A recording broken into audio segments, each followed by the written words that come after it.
Hi, everyone. Good morning, good afternoon, good night, wherever you are. I'm Vincenzo Berghella here, another wonderful episode of AJOG MFM Live. And I'm really, really happy today to be talking here, another wonderful episode of AJOG MFM Live.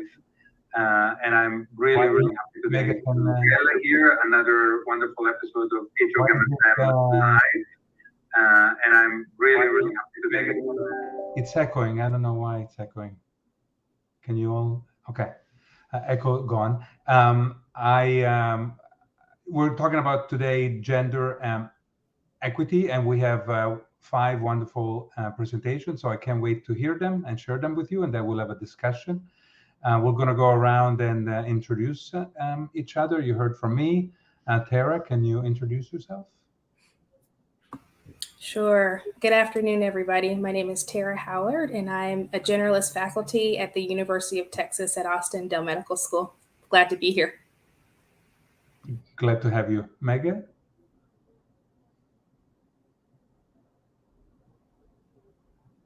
Megha, do you want to go? Can you unmute yourself? Hi, I'm Megha Gupta. I'm a maternal fetal medicine specialist at Beth Israel Deaconess Medical Center with Harvard Medical School in Boston. I'm happy to be here. Thank you, Dr. Berghella, for inviting us and organizing this live stream. Thank you. Jenny? Hi, everyone. My name is Jenny May. I'm a second-year maternal fetal medicine fellow at University of California, Los Angeles, and I'm very excited to be here. Thank you, Dr. Berghella. Thank you. Faisal? Thank you so much. My name is Faisal Khosa. I am a radiologist with an interest in gender and racial disparity studies. And I'd like to add there are 2 ways to spread light. One is to be the candle and the other is to be the mirror that reflects it. So I'm glad to be the mirror to reflect your light today. Thank you. No, you're light as well. And Morgan? Hi, I'm Morgan Dunn. I'm one of the third-year residents at Rutgers Robert Wood Johnson Medical School in New Jersey.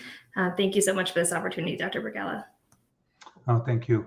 And, all 5 of you have published in AJOG MFM, a gender issue article.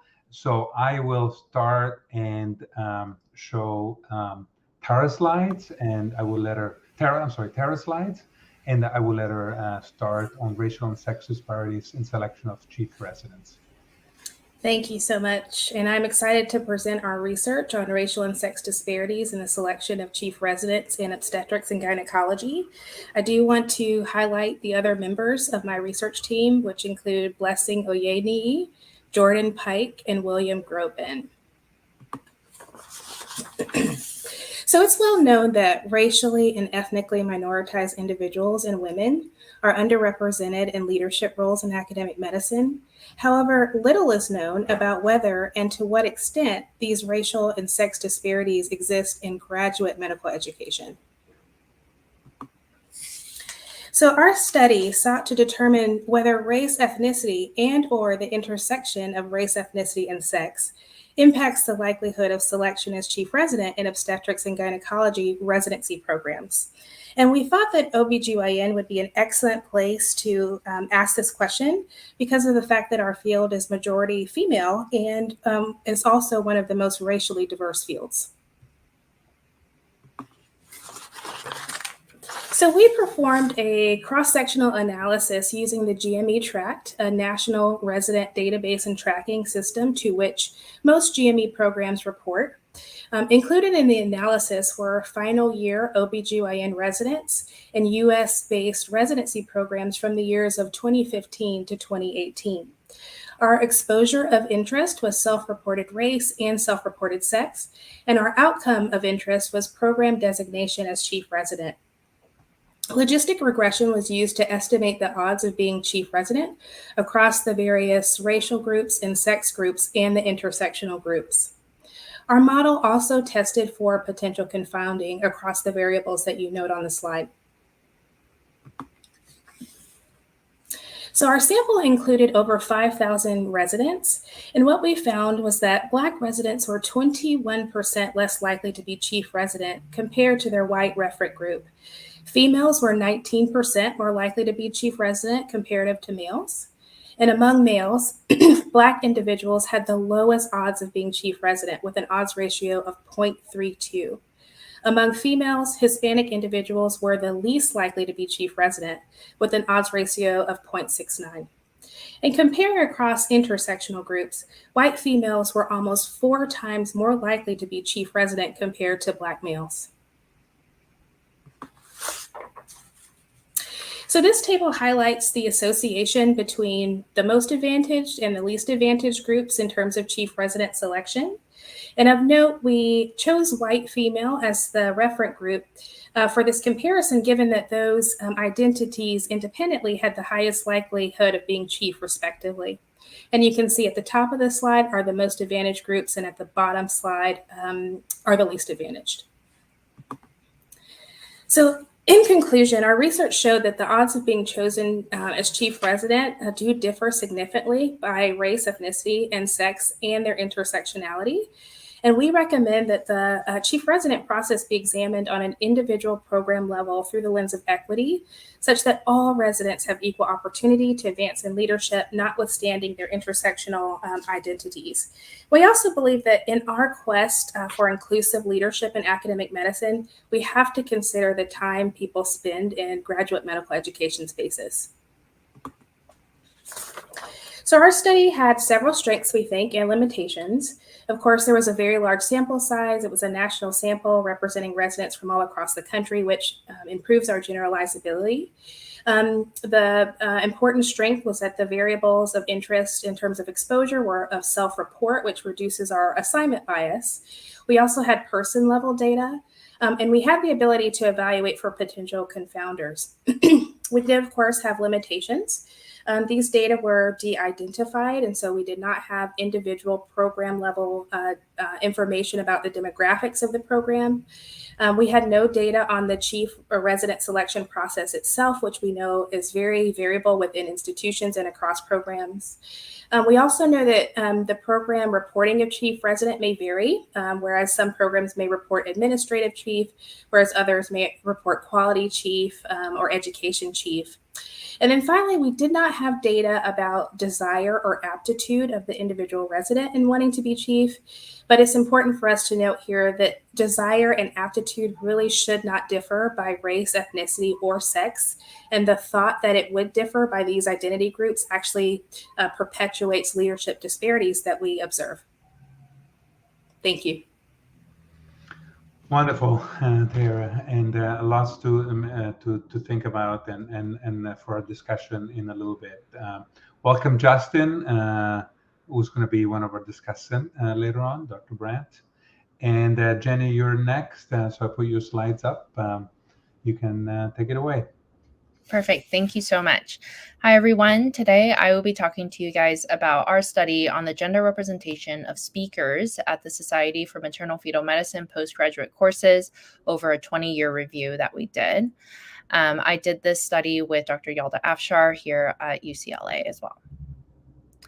So the percentage of female physicians has grown significantly in recent decades, with women currently making up over 56% of the SMFM board certified membership. Right?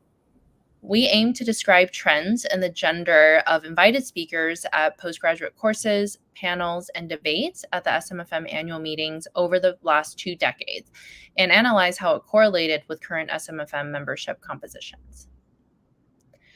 So we performed a retrospective observational study examining SMFM annual meetings in the years 1999, 2009, and 2015 to 2019.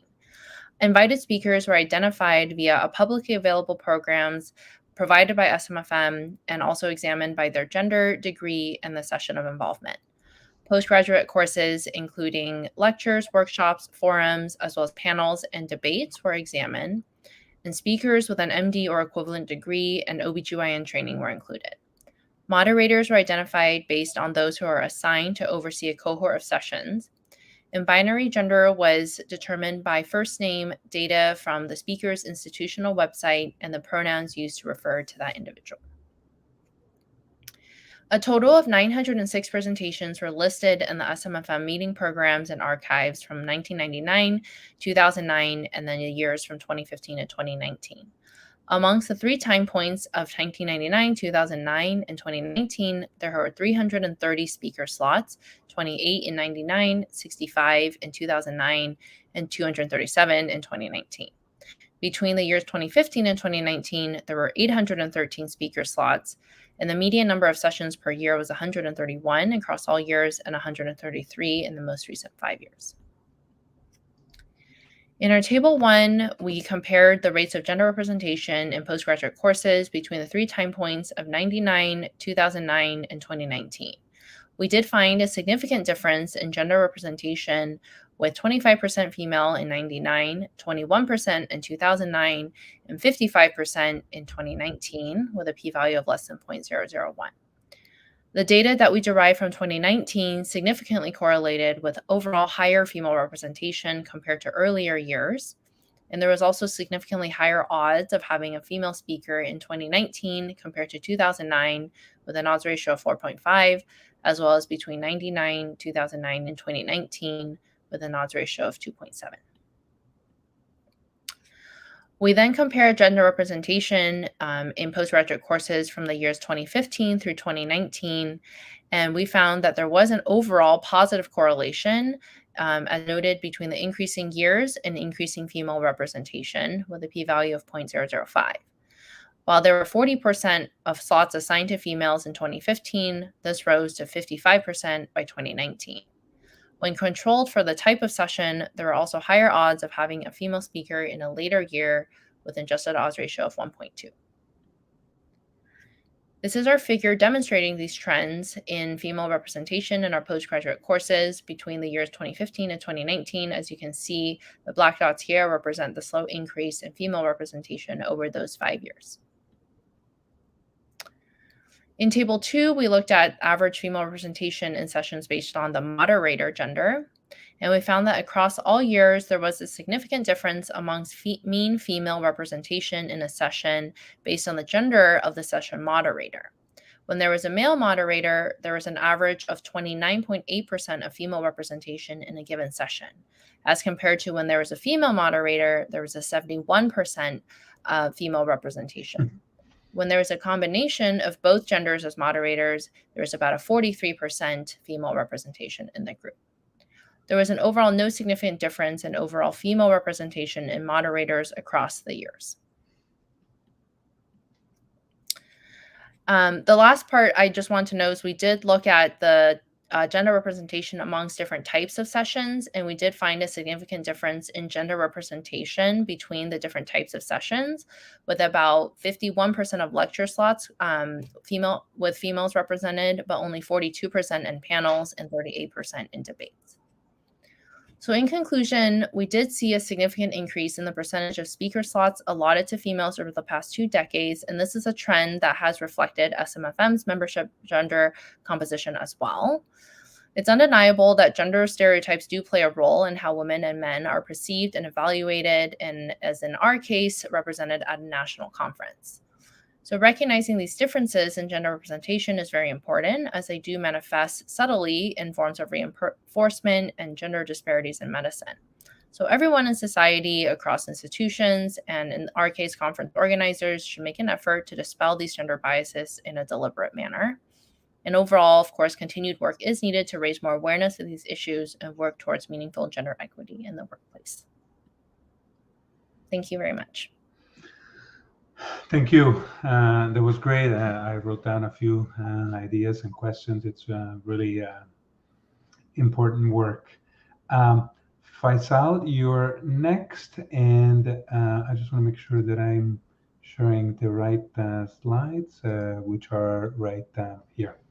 Go ahead. Thank you so much. So this was a publication in the journal, and we studied race, ethnicity, and gender in academic obstetrics gynecology 12-year trends. Now, first of all, why is this important? It is important because for provision of culturally sensitive, culturally competent care, you need both gender and race, which match the demographic of the patients. If the demographics of the physician do not match the demographics of the patient, then we are doing something wrong. And the reason for existence of healthcare, the profession of healthcare, is the bane of existence is the patient. So let me go to the next slide. Yeah. Land acknowledgement. Traditionally, we would always ask permission before we entered another's territory, recognizing that this land was occupied before settlers arrived. I'm speaking from the land of Musqueam, Squamish, and Slammertooth nations. I've been involved with this for over 10 years now, and this is it almost comes across to me every time like a Sisyphean undertaking. Sisyphus was punished by the Greek god, and he had to drive this huge boulder up the top of the mountain only to slide down, and he had to do this till the end of the world. So it was eternity of effort and never-ending frustration. And doing this, you also make powerful enemies, all those in positions of influence. When you show them in the vain light that they have produced, you don't make friends. So a word of caution to my friends who want to undertake this journey: there is a huge price tag, and if you want to make the world a better place, you will not hesitate to pay that. Some of the disclosures are here of the recognition that I received for mentoring of minority and equity, diversity, inclusion work.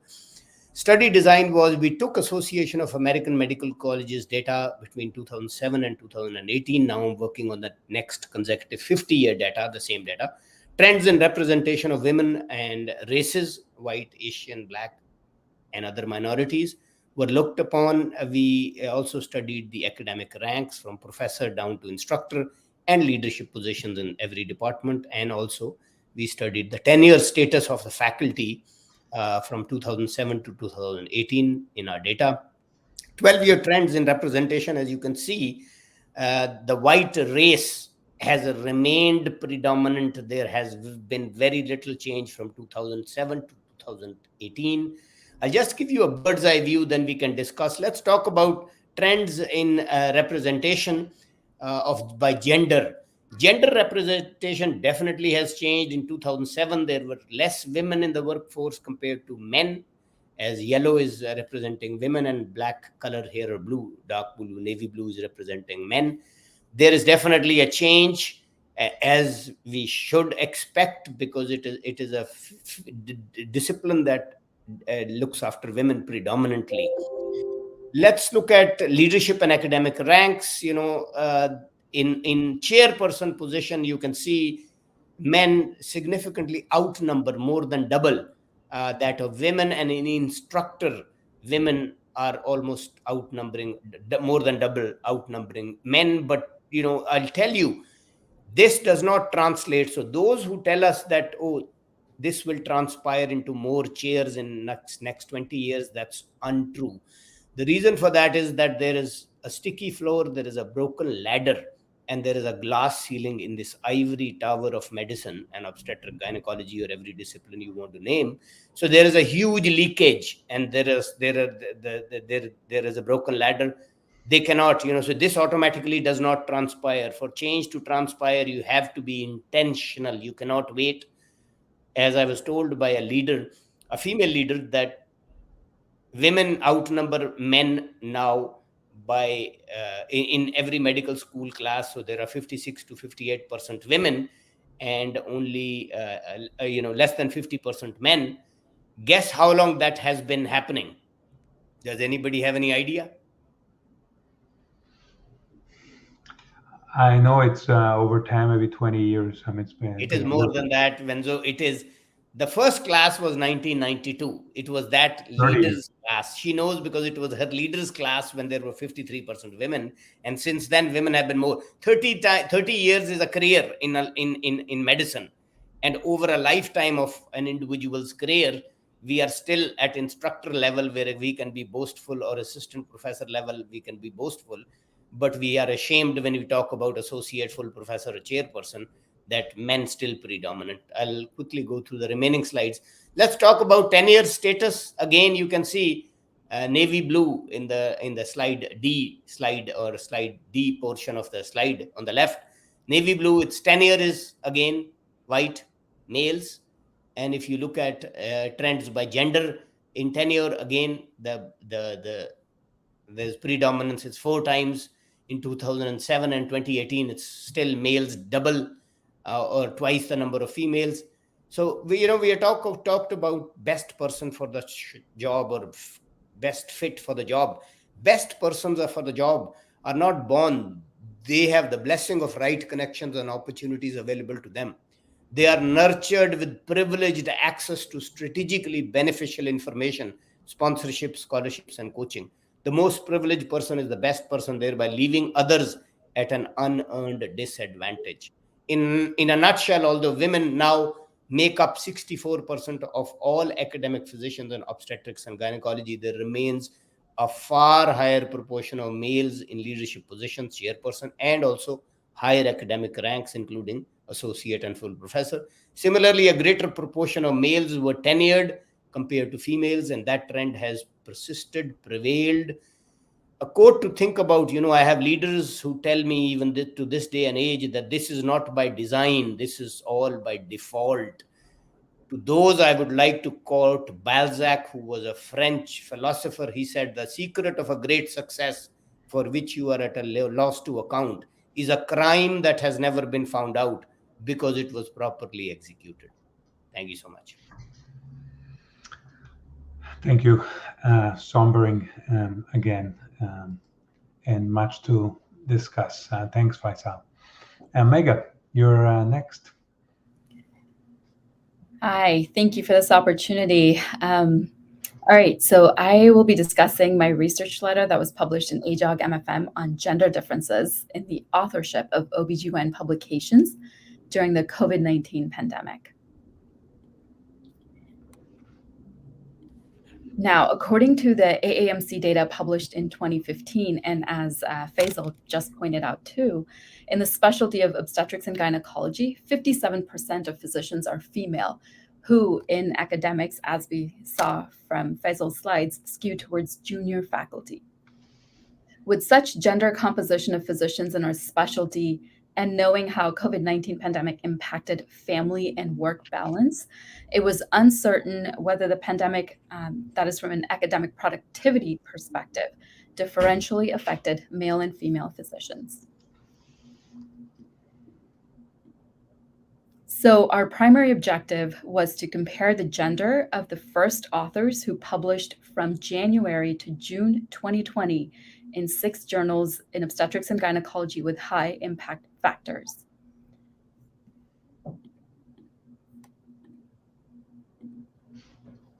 From these journals, we identified original research articles published from January to June 2020. The pre-COVID era was defined as a period from January to February, whereas COVID era was defined as a period from March to June 2020.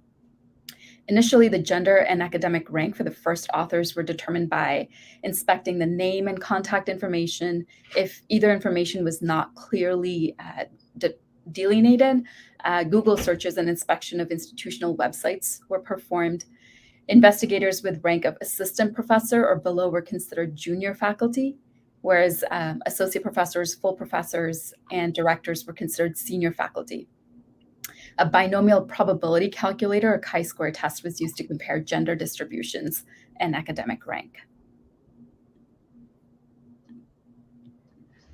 Oh, sorry, going backwards.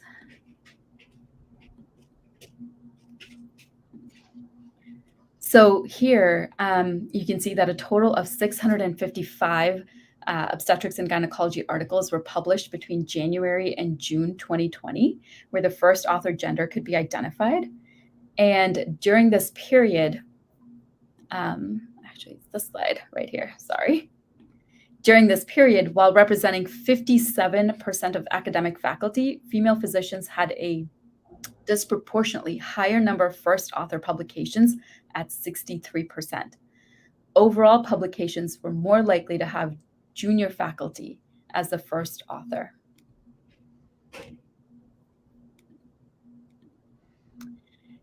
Compared to pre-COVID-19 era, there was no difference in the gender of the first authors during the COVID-19 era. However, in the COVID-19 era, there was a significant decrease in publications by junior faculty. So what our study found was that most publications in high impact factor journals in OBGYN have females as first authors. There was no change in the rate of females as first authors following the start of the pandemic, but pandemic did result in a higher proportion of subsequent publications being authored by senior researchers. What this overall suggests is that junior faculty, which again is comprised mostly of female physicians and investigators, they're more vulnerable to the social and professional disruptions of the pandemic.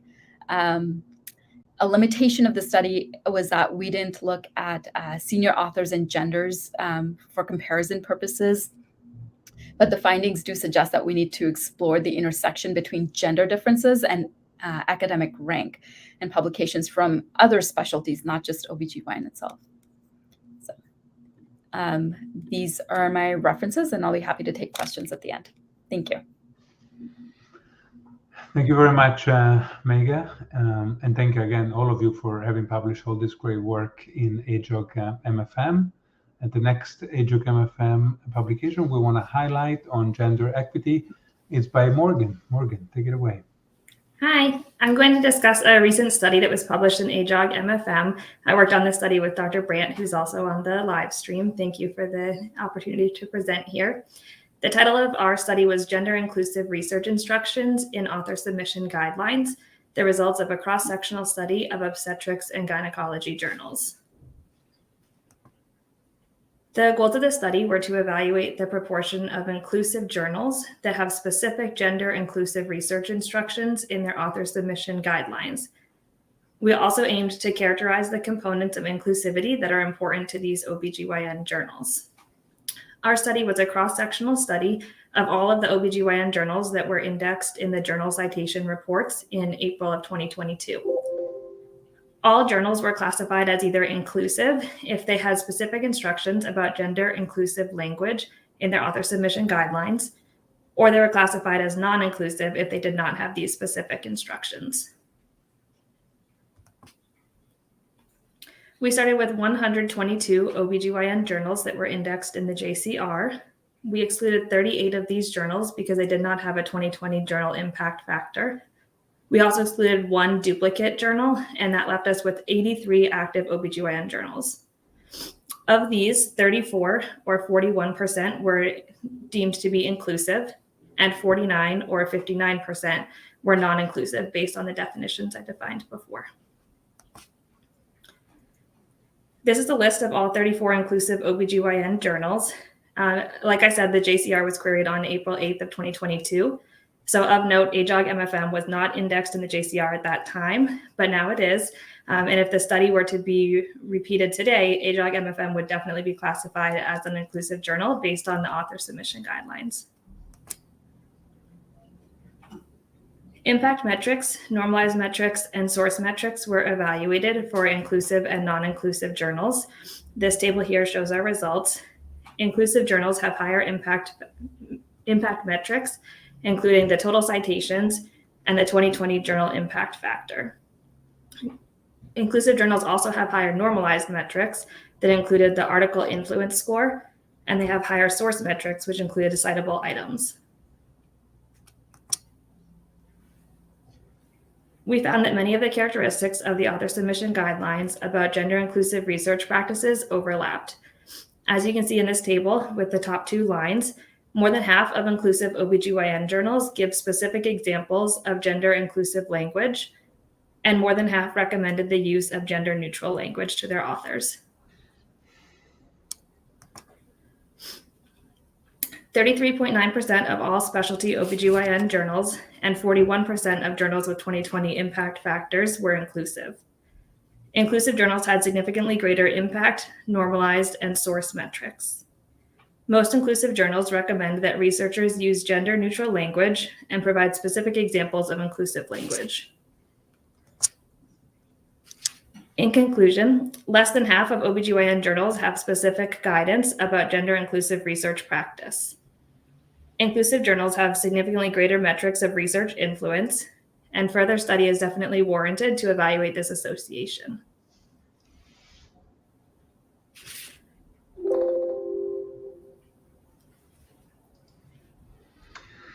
Thank you for that. Great presentations. I am sharing Emily Roosevelt and Jessica something there, but I don't know if they're on or if they're part of one of your studies. Do you know about that? Yeah, Emily Rosenfeld was on the study that I just presented.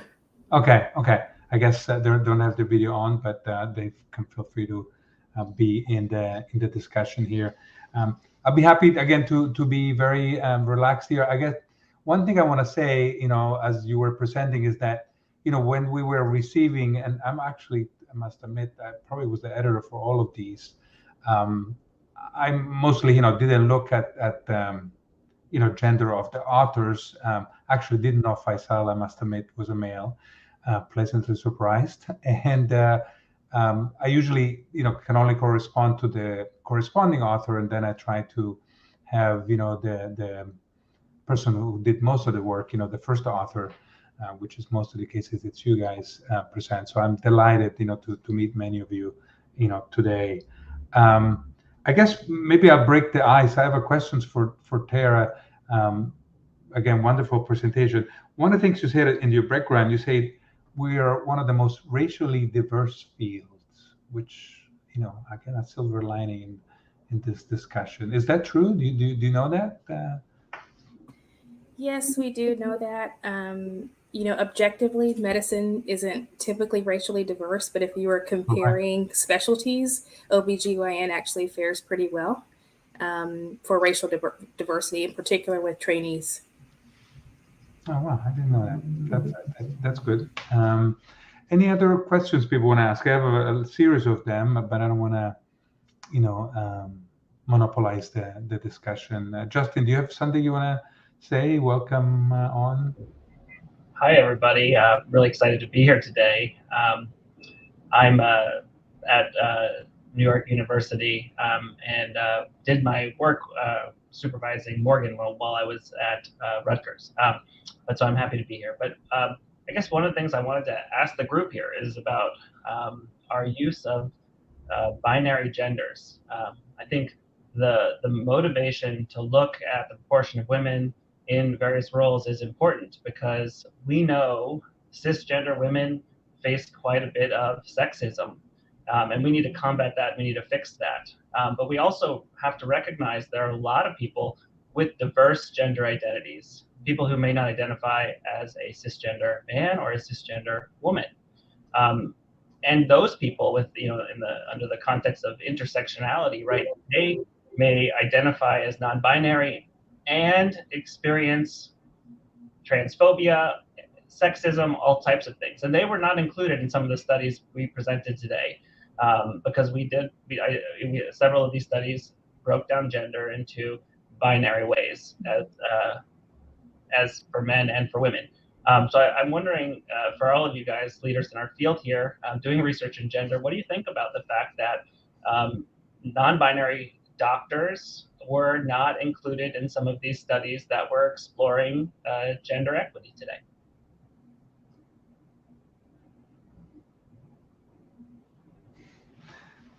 Faisal, you can take it, and then I'd love a woman to comment as well. Go ahead. Thank you so much, Justin. A very important, pertinent question, but we've got to start somewhere.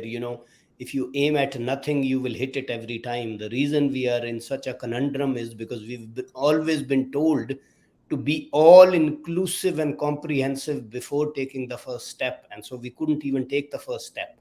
So time for ceremony and time for discussion, I think we are overdue taking initiatives. And of course, you learn as you go and you acquire more skill and ability, and then maybe the goalpost changes. But if we have too many targets, we are not going to hit any. And so that is why we have been slow in taking the initiative. And I totally agree. Yes, but if we don't have that information, if we should not wait to take the initiative before all of that information is collected, we'll never have it. We'll never take the start.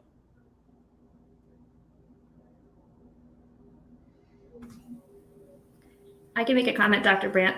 I think that it's been a trend in recent years that when we're doing research, we are ascertaining a patient's or a participant's gender identity, not just male or female, but hopefully with other options. So I'm hopeful that in the future that we'll be able to include more of these questions that you're talking about in our research, because the gender identities will be more than just male and female in the future. So that will make research easier. And to add to that, most of these studies are retrospective studies of just reported data. And so I think as we move forward, we should include those non-binary categories in our surveys, in our studies, in our, in our SMFM and other organizations when they are having members sign up. That data just needs to be more inclusive. The questionnaires need to be more inclusive, and for that data then to be available for analysis. And to that point, I mean, that was one of the motivations for Dr. Dunn's study, right? Research institutions and journals need to hold researchers accountable to perform inclusive research. We need to design surveys that consider the diversity of gender identities. Like I said, we care about making sure there's equitable opportunities for cisgender women, but we also care about making sure people with non-binary identities are included in research. And so I asked you this question then about should we look at these retrospective data? I mean, we made some assumptions today about gender identities based on names and appearances. That doesn't tell us gender, right? Gender is an internal and personal perception of oneself. But is there still value in doing this type of research? I think there is, but I do think we need to look a little bit more about deeply into the type of research we're doing, the questions we're asking, so that we are inclusive of people with diverse identities. I'll make a comment on that. One thing that I've learned, in this role that I have at AJOG MFM with the editors is that it'd be really important to make diverse research teams, since we're talking about research. It's almost like, when you start research, we talk about methods and objectives and register on this and look at consort guidelines or whatever you're doing. But it's really will be important to start to have a diverse team, male, female, transgender, race diverse, ethnically diverse, age diverse, there's so many other diversity issues. And that I think will make a huge difference. I must admit, I think I've admitted publicly before, and he doesn't mind. I have a trans gay nephew who was born Margarita, and now is called Leonardo, and he's wonderful. He's 26. He's a bigger brain than I ever will be, and he's really open minds to a lot of these issues. So even if sometimes you can tell by name, but the name may not tell you much at all about their who they really are. I was, since we're talking about with Morgan, one of the questions I had, and sorry about the question, did you look at editorial boards and kind of editors in chiefs of the journals you were looking at? Because maybe one of the biases is that, and I'm obviously a male editor in chief, and are there biases on your data? Maybe you didn't look at that. Maybe that's the next research letter or research. Yeah, there are a lot of future directions we would like to take this paper in. That would be a very interesting one. We did not look to see what the gender of the editor-in-chief of these journals was, but it would be interesting to see if the inclusive journals were more related to male or female editors.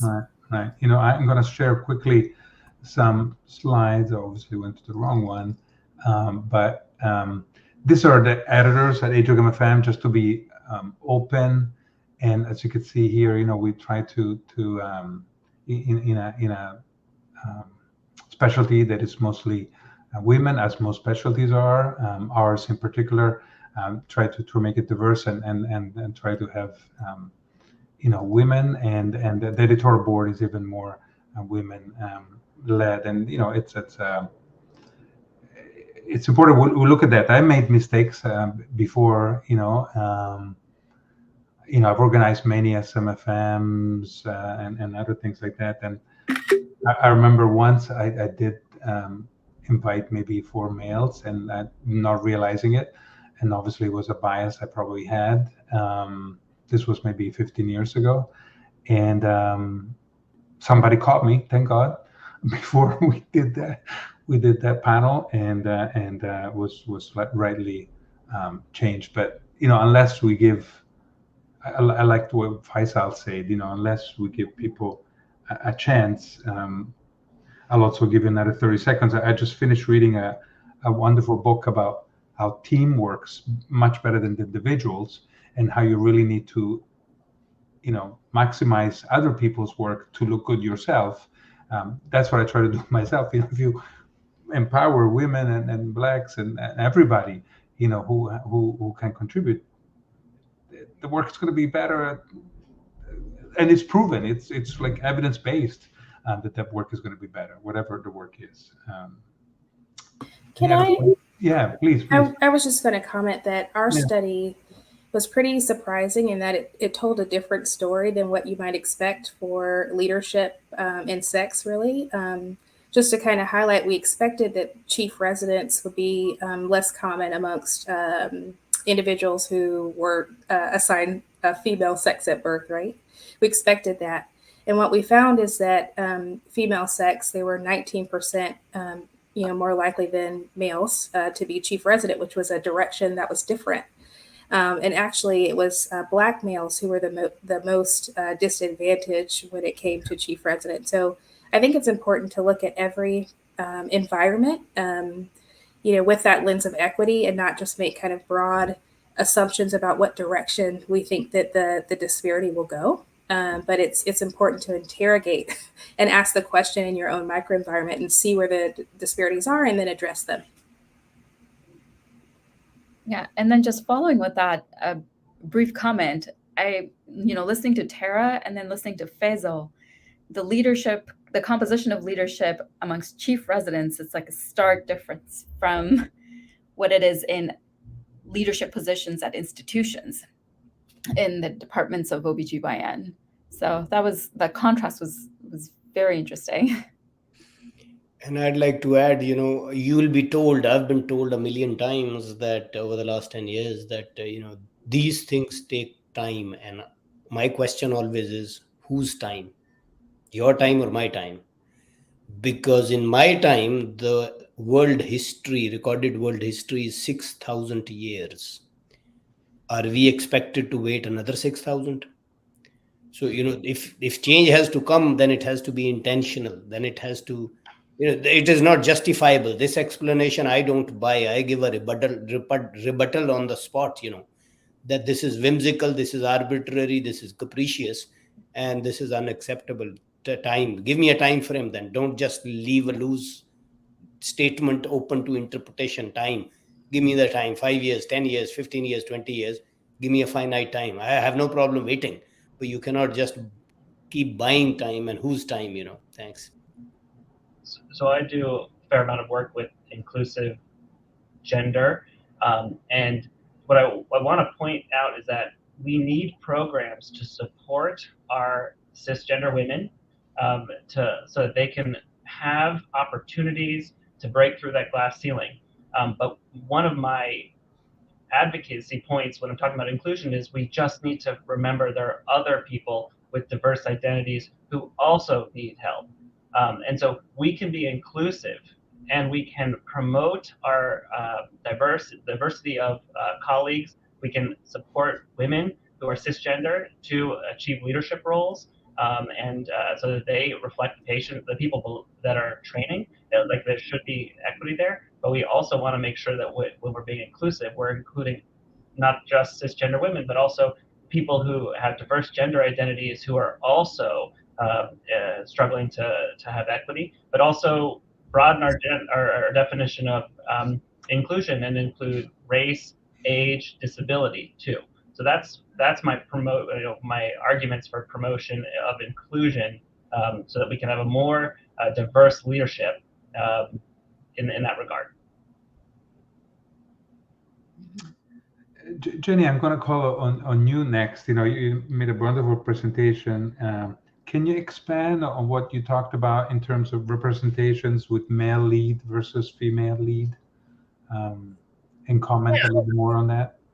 Yeah, definitely. So our overall project was aiming to look at the female representation across speaker slots in the postgraduate courses, but we did decide to do a sub-analysis just to look at when there was a female versus male moderator, what was the percentage of females in that specific session that they were moderating. Because we do know that traditionally the speakers that are invited to speak in a postgraduate course or invited to be on a panel or a debate are determined by the moderators that were chosen by SMFM to lead the session. So we did find that, as I showed in my table 2, that there was a significant discrepancy in female representation between male versus female moderators. So when there was an all male moderator panel, there was only 29% of females in that session, whereas when it was an all-female moderator group, then there was a 71%. So that was the biggest discrepancy between those two categories. And then when there was the combination, it was a little bit more tempered. It was about 43% female representation. So I think we just kind of wanted to bring that to light to highlight the importance of not only, bringing more female or, diverse speakers into groups, but kind of talking about like what leads to that. So making more deliberate choices in the representation at the moderator level or the leadership level in general, because that is going to have a trickle down effect as to the representation at the speaker level. I thought that was some of the most terrible data that was shown today, and I just wanted you to go over that again. It's really we all have our implicit, hidden, and unconscious sometimes bias, and it's really important. I think SMFM is making a huge effort towards that, but as I said before, I made the mistake myself many years ago, and it's important to have women's leader in all positions, including those. I don't know if Faisal want to comment on that.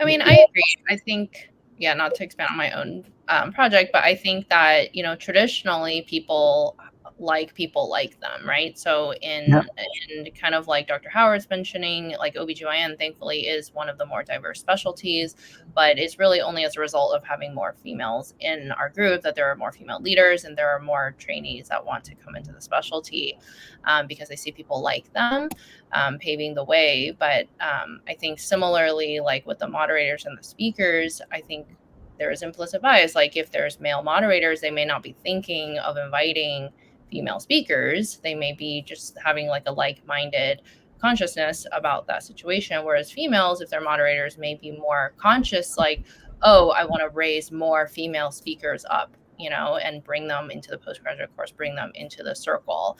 And they would be more deliberate about doing that. And even having one female moderator combined with a male can help offset that disparity. Absolutely. Megha, going back to your study, one of the questions I had, and you touched on it, but I wanted to expand, is why you think the more senior authors, did they have more time once COVID hit, as the junior people were working harder? Can you expand on that disparity? Definitely. So, the impact of familial responsibilities, especially on women, during the critical early faculty years, it cannot be overstated. And the COVID-19 pandemic has shined light on these challenges. Physician mothers have reported that there's gendered performance expectations, either higher standards to prove their commitment and competence, or lower standards with colleagues assuming that mothers were not interested or could not assume new tasks or leadership roles. There's limited opportunities for advancement. They're being passed over leadership positions. Financial inequities, lack of support during pregnancy, postpartum. All of these have been echoed by physician mothers, and I think that just became that much more pervasive, that much more evident during COVID-19. And obviously, the study showed that the junior faculty, the publications from junior faculty during that time period decreased. And so I think overall, what we don't realize is that it's a challenging work-life balance, and especially for someone who's just starting out, early career phase, birthing and raising young children, with balancing career expectations for yourself and expectations that others have of you. It's difficult. It's very challenging, and institutions and chairs have to, first of all, acknowledge this, and then,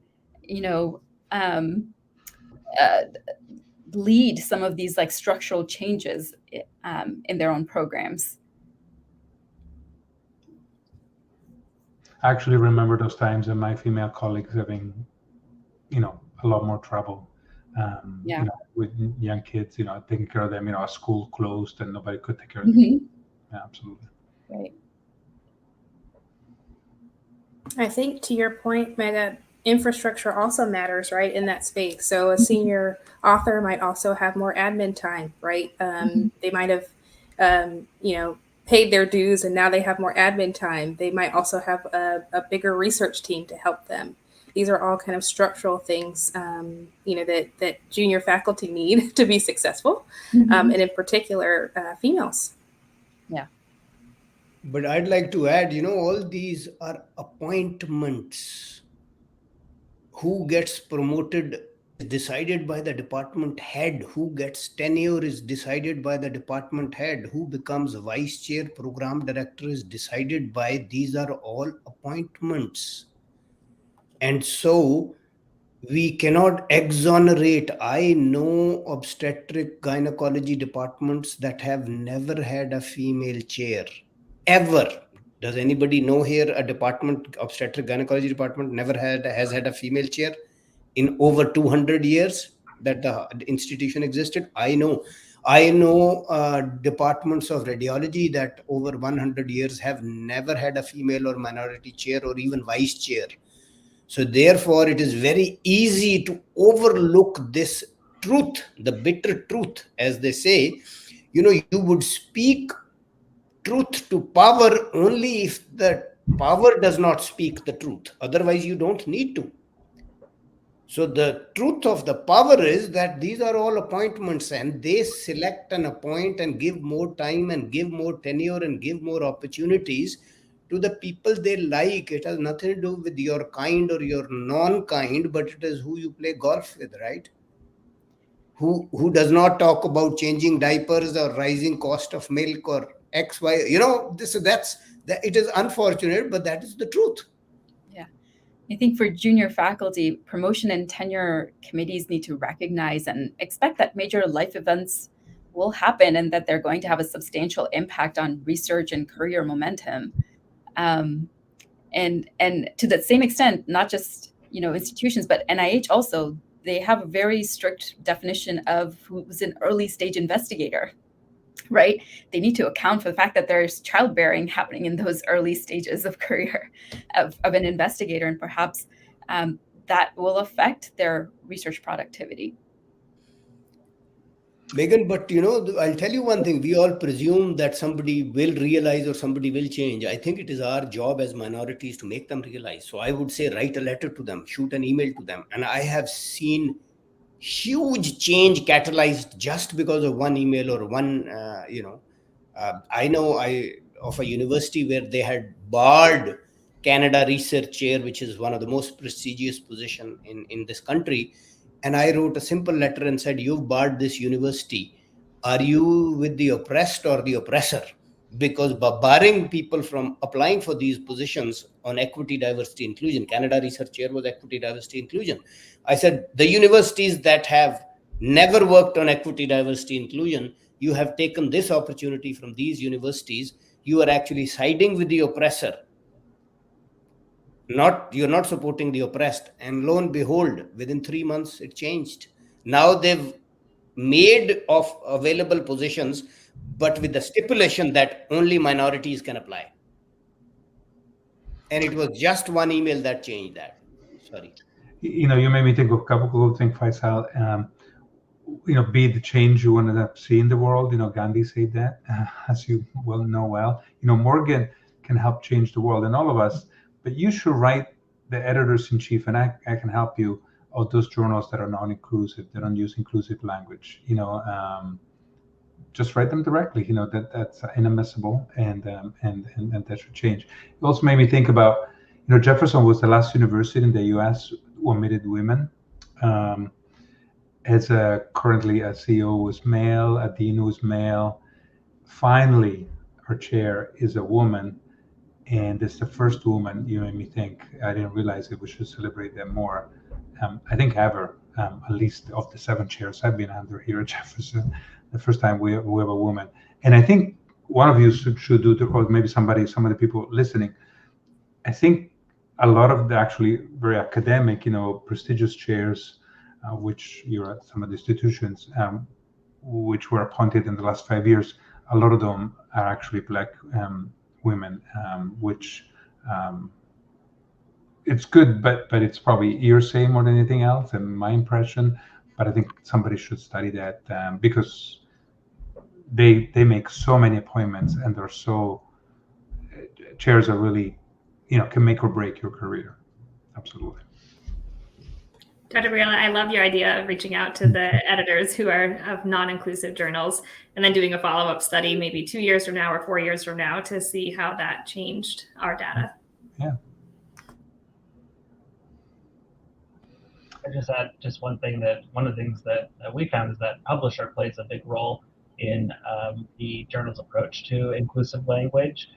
So it's a complicated issue when it comes to research. I mean, I wonder if the editor-in-chiefs of all these journals have the say to change the author submission instructions, or if it's the publisher, or if it's a combination. No, it's us. We can do it. It's editors-in-chiefs, and it's too bad Terri, who's covering L&D, our equity diversity editor, couldn't be here. But that's another thing. Journals should have an equity specialist, and we had some language, but she made it better when she came. Since we're near the top of the hour, I'm going to go around and see if you guys want to say one last word. Maybe Tera, if you want to take it first, and kind of your last message for our audience. Well, I guess I'll just encourage the group to be inquisitive and ask questions and interrogate your own environment. I work a lot with graduate medical education, and so that's the environment in which I'm able to kind of ask these questions and identify disparities, and then think about ways in which to work towards eliminating them. And so I'd encourage the group to do the same. Good message. Great. And thanks for being here, Tera. And Megha? I would just like to say, with respect to junior faculty and research, that institutions and chairs actually need to act with the awareness that it's structural changes rather than like an individual adapting to their system. There's a current system that's going to enable more early stage investigators to meet the academic benchmarks required for tenure and promotion. And so I'm urging institutions and chairs and people in position of leadership to become aware of that. One thing it has not been said before next point is, unless you have somebody who looks like you, similar to you, to look up to, you don't aim. You don't, and that's really shameful.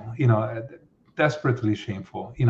Somebody, and we've talked about Black females, or we talk about non-binary. So many diverse people.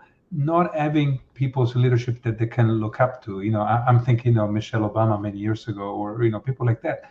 It just empowers generations of young people in a much different ways. Morgan, do you want to say something as well? Yeah, I would encourage all researchers who are listening to use gender inclusive language in their studies, and also to submit their work to inclusive journals. I think that would really help to promote our goal of gender inclusivity in OBGYN research. Thanks, and thanks for being with us today. Jenny? Yeah, thank you so much. I think that I would encourage everyone to, especially as trainees and junior faculty, as we rise through the ranks, to be very deliberate and more self-conscious about being inclusive and helping raise, especially like female junior faculty, female trainees, and supporting them. Great. I hope it racial isn't ethnic space, but I think that it needs to be more aware in the gender equity space as well as manifested in a lot of our studies. Thank you. Yeah, and again, we showed a lot of data today. Congratulations to all the study and the hard work. You know, this is it's great. I love data and the evidence, and thank you for presenting it. Justin? I want to say congratulations to everybody for the awesome and excellent work that was presented today. My takeaway is let's not make assumptions when we do research, and by designing studies that are inclusive and giving, including patients who are not historically, who have not historically been included in research, we will be able to get answers that's more informative and generalizable to our population. So don't make assumptions, design studies that are inclusive, and consider people with diverse identities. Thank you, Justin. Faisal? I'd like to paraphrase Martin Luther King. In the end, we will remember not the words of our opponents, but the silence of our friends. If you see something, say something. Don't presume and don't expect others to do it for you. That is why we've suffered for so many years, 6,000 recorded history of the world. We don't have equity, we don't have inclusion because we've waited. We are as much, I blame myself as much as the oppressor, because, as Martin Luther King again said, nobody can ride your back unless it is bent. Thank you. And thank you, Faisal. You remind me on one last note, and we'll close here, that the idea of the color, the pink journal came to me, because there's a blue journal, a green journal, a gray journal, a black journal, etc. And I've been very proud of that. I've been proud. I showed you the editorial board, being mostly women and being diverse.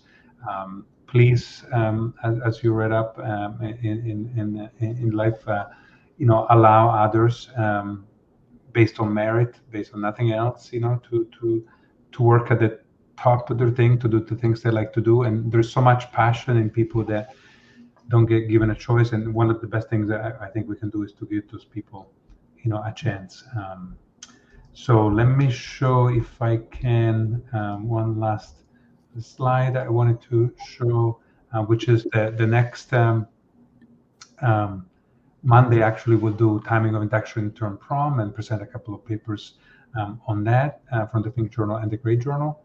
But once again, Tera, Megha, Morgan, Jenny, Justin, Faisal, it has been great. We covered an hour. We could have gone probably 3 hours today.